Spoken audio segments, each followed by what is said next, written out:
हरिओम विठल। प्यारे गुरु भक्तों, संत नामदेव जी महाराज के गुरु ग्रंथ साहिब में संकलित अभंग वाणी के 30वें भाग पर आज हम चर्चा करने जा रहे हैं। संत नामदेव जी महाराज अपने इस अभंग में कहते हैं कि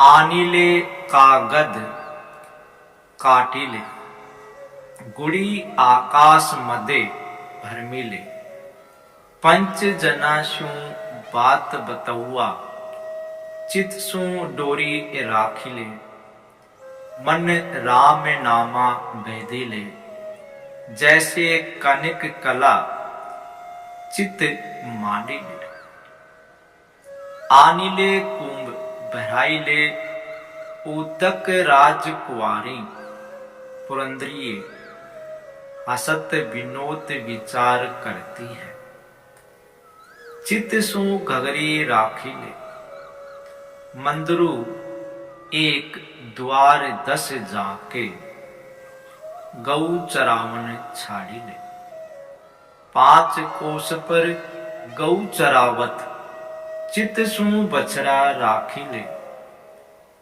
कहते नामदेव सुनहु तिरलोचन बालक पालन पौड़िले अंतरी बहारी काज विरोधी चित सु वारिक राखिले। संत नामदेव जी महाराज के शिष्य त्रिलोचन जी नामदेव जी महाराज से पूछते हैं कि ध्यान की विधि क्या है। मनुष्य सांसारिक कामकाज करते हुए प्रभु की याद में कैसे रहे। संत नामदेव जी से पूछते हैं कि आप सांसारिक घर गृहस्थी के कामकाज करते हुए भी प्रभु की सुरती में खोए रहते हैं, तो ये कैसे संभव है, हमें भी उसके बारे में कुछ बताएं।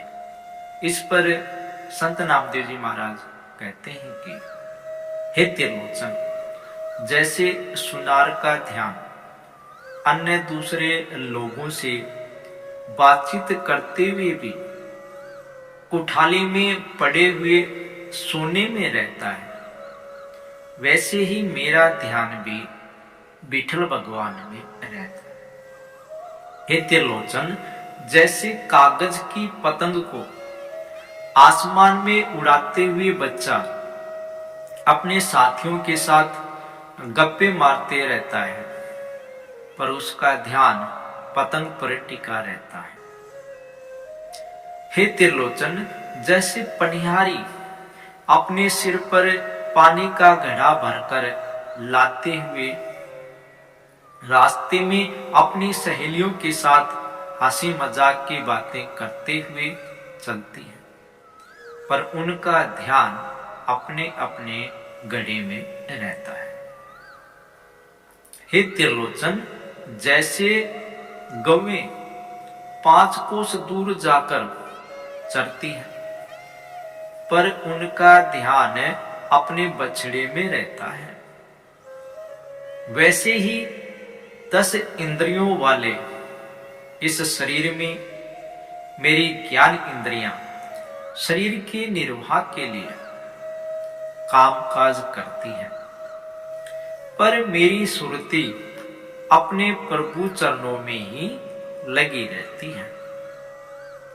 संत नामदेव जी महाराज कहते हैं कि हे त्रिलोचन, जिस प्रकार मां अपने बच्चे को पालने में छोड़कर अंदर बाहर घर के कामों में व्यस्त रहती है, पर उसका ध्यान अपने बच्चे में रहता है, उसी प्रकार मनुष्य को सांसारिक कामकाज करते हुए अपनी सुरती हर वक्त प्रभु की याद में रखनी चाहिए।